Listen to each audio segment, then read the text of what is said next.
RTV app వార్తల్ని క్షణాల్లో చదివే అవకాశం ఉంటుంది. ఒక న్యూస్ పేపర్, ఒక టెలివిజన్ ఛానల్ మీ చేతుల్లో ఎప్పుడూ ఉంటాయి. ఒక్కరోజు కాదు, 2 రోజులు కాదు, పుష్కర కాలం నుంచి తనకి నష్టపరిహారం ఎప్పుడెప్పుడు వస్తుందా అని ఆశగా ఎదురు చూస్తున్నారు ఆ వృద్ధ దంపతులు. రాజన్న సిరిసిల్ల జిల్లాలో మిడ్మానేర్ ప్రాజెక్ట్ ఉంది. మిడ్మానేర్ ప్రాజెక్టులో భాగంగా తన యొక్క వ్యవసాయ భూమిని, ఇంటి స్థలాన్ని కోల్పోయినటువంటి ఎల్లయ్య దంపతులు అధికారుల చుట్టూ తిరుగుతూనే ఉన్నారు, ప్రజాప్రతినిధులను కలుస్తూనే ఉన్నారు. ఈ క్రమంలో 2013లోనే ఆయనకి ఇంటిని శాంక్షన్ చేయాలి, నష్టపరిహారం ఇవ్వాలి అని చెప్పేసి అవార్డు ప్రకటించడం జరిగింది. దీనిలో భాగంగా అప్పటి నుంచి మరి 2025 వచ్చింది. అప్పటి నుంచి అధికారుల చుట్టూ తిరుగుతున్నారు. అయినా ఏమీ లాభం లేదు అని ఆవేదన వ్యక్తం చేస్తున్నారు. సందీప్ కుమార్ ఝా, రాజన్న సిరిసిల్ల జిల్లా కలెక్టర్ సందీప్ కుమార్ ఝాని సైతం హైకోర్టు ఆదేశాలు జారీ చేసింది. అయినా ఆయనకి రావాల్సినటువంటి నష్టపరిహారం అందలేదు. దీంతో వారి తరపున వాదించేటువంటి అడ్వకేట్ కొద్దిగా న్యాయస్థానం దృష్టికి తీసుకెళ్లారు. దీంతో వారెంట్ ఇష్యూ చేశారు. ఏకంగా అక్టోబర్ 8న మీరు హాజరు కావాలి, నష్టపరిహారం ఇవ్వమంటే ఇవ్వలేదు, న్యాయస్థానం ముందు హాజరు కామంటే కాలేదు, ఏంటి అని ఆగ్రహం వ్యక్తం చేయడం జరిగింది. మొదటి నుంచి నష్టపరిహారం రావాల్సిన వాళ్ళు కోర్టు చుట్టూ తిరగాల్సిందేనా అంటూ తీవ్రమైనటువంటి చర్చ జరుగుతున్నటువంటి పరిస్థితి. వృద్ధాప్యంలో ఉన్నటువంటి దంపతుల గోడు వినేదెవరు, పట్టించుకునేదెవరు అని చెప్పి స్థానికులు ఆగ్రహం వ్యక్తం చేస్తున్నటువంటి పరిస్థితి. ఇప్పటికైనా ఎల్లయ్య దంపతులకు రావాల్సినటువంటి నష్టపరిహారం ఇవ్వాలని వేడుకుంటున్నటువంటి పరిస్థితి మనం గమనించవచ్చు. నమస్కారం, మాది చీర్లవంచ ముంపు గ్రామం. మరి మాకు 2009లో నోటిఫికేషన్ చేసి ఇల్లు కొలిసినప్పుడు మాకు తక్కువ పడేయని మేము మళ్ళీ అప్లికేషన్ పెట్టుకున్నాం, మళ్ళీ రీసర్వే చేయాలని. కానీ చేసిండ్రు, మళ్ళీ ఏదో జరిగింది. దాని తర్వాత ఏం చేశారంటే మాకు 7,09,000 అనేది ఇచ్చే 7,08,000 అది అమౌంట్ ఇచ్చి చెప్పిండ్రు. అందరికి వచ్చినట్టుగా మేము తీసుకోమని మేము మళ్ళీ రివ్యూ చేస్తున్నాం. ఆ తర్వాత ఏం చేశారంటే మళ్ళీ చేయలేదు. చేయక 2013లో మాకు తెలియకుండానే రెవెన్యూ డిపాజిట్ చేసారు అమౌంట్ను. చేసిన తర్వాత ఏం చేశారంటే మేము తీసుకోమని మేము మళ్ళీ చేస్తే కోర్టుకు వెళ్ళినాం.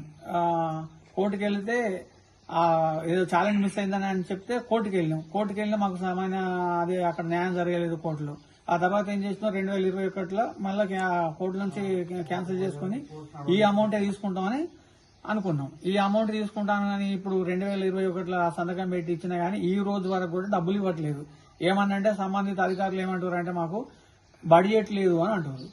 సార్, నేను ఒక్కటే తెలుసుకోవాల్సింది ఏంటంటే ఏ జీవోపరంగా రెవెన్యూ డిపాజిట్ చేసిన దానికి ఇంట్రెస్ట్ రాదని సంబంధిత అధికారులు చెప్పినప్పుడు మేము ఎప్పుడు సంతకం పెడితే మా డబ్బులు మాకు అప్పుడు ఇవ్వచ్చు కదా.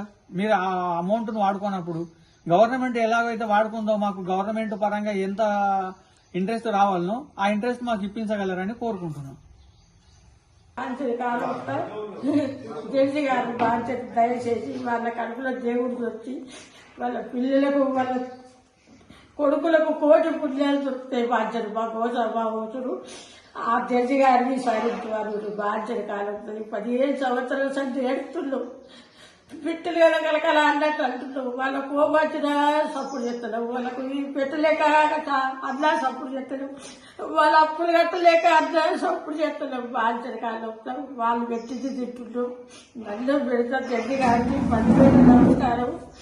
బాధ్యత భగవంతుడు పెట్టి సత్యతూలకు జడ్జి గారికి దయచ్చింది కావచ్చు. జడ్జి గారు మిమ్మల్ని తోలేడు. బాధ్యత కాలుతా జడ్జి గారికి 10,000 నమస్కారం. బాధ్యత కాలుతా దండం పెడతారు.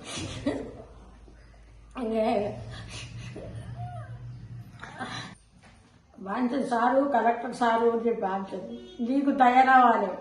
తండ్రి కాలుతా మా కోసం జరుగుద్ది. బాధ్యత మా వచ్చుడు జరుగుద్ది. కాలుతా మమ్మల్ని ఆదుకో తండ్రి. మీ తల్లిదండ్రుల బాధ్యత. మీరు చదువులు చదివి మీరు పెద్ద గొప్పలు కావచ్చు. బాధ్యత మీకు ఎట్లా చేసుకొని బతికిన సారు దండం పెడతా. కాలుతా మేము ముసలిలో సారు, మేము సత్యతలకు తయారైన సారు. నా కొడుకులతోటి నా కొడుకులు అందరూ వచ్చి కొడుకులు కాదు. బాధ్యతకు వాళ్ళు ఇబ్బంది పెట్టలేదు. వాళ్ళ కడుపు చల్లకుండా వాళ్ళ ఇంటి చల్లకుండా మాకు ఇంత గడ్డి వస్తున్నారు, తాగుతున్నావు. దండం పెడతా.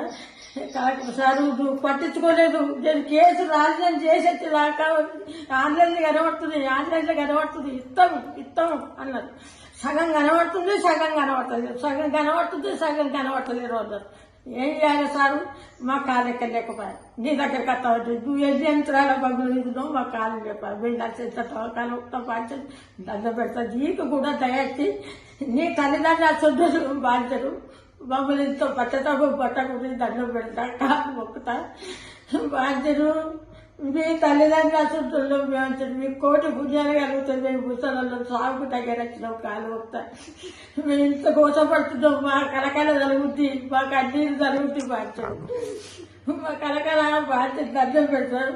నీకు దయచేసి నీకు కలిగిన వచ్చి మా పైసలు పట్టి కాలు మొక్తా. మా కోసం జరుగుద్ది సారు. 15 సంవత్సరాల సంచి ఎగెత్తున్నాం. నాకు బిడ్డతో ఎగెత్తిన కొడుకులతోటి వాళ్ళు పైసలు ఇచ్చిర్రు, బిల్లు కట్టదన్నారు. ఏం చెప్పాలి, ఇంకా ఎన్నేళ్ళు 15 నుంచి దింపుతారు, 2000 నుంచి ఇంకెన్నేళ్ళు తిరుగుతారు. తిరిగి సత కాకుండా అయితే ఇంకేం చేయాలి? కోర్టుకు పోయినా దిక్కు లేకపోయా, ఏది చేయలేకపోయా. ఇప్పుడు మళ్ళీ వెళ్ళి కోర్టుకి అయితే ఏమవుతుందో ఏం పోతుందో ఆ దేవుడికి ఏర్పాటు. ఈ కలెక్టర్కి ఇంత పంతం ఎందుకు? మా ఆయన దయచేసి ఇస్తే అయిపోద్ది. 3 అంతలు ఇవ్వాలి, 12 లక్షలు వేసారు. దయచేసి మా ఆయనకి ఇస్తే మా కోసం బాధ్యతలు చేయాలి, లేకపోతే అప్పులు చేయాలి. భూములు ఇవి అన్ని గోదావరి ఉన్నాయి భూములు. మరిన్ని వీడియోస్ కోసం ఛానల్ ని సబ్స్క్రైబ్ చేయండి. లేటెస్ట్ అప్డేట్స్ కోసం వాట్సాప్ ఛానల్ ని ఫాలో చేయండి. అండ్ లింక్ డిస్క్రిప్షన్ లో ఉంది.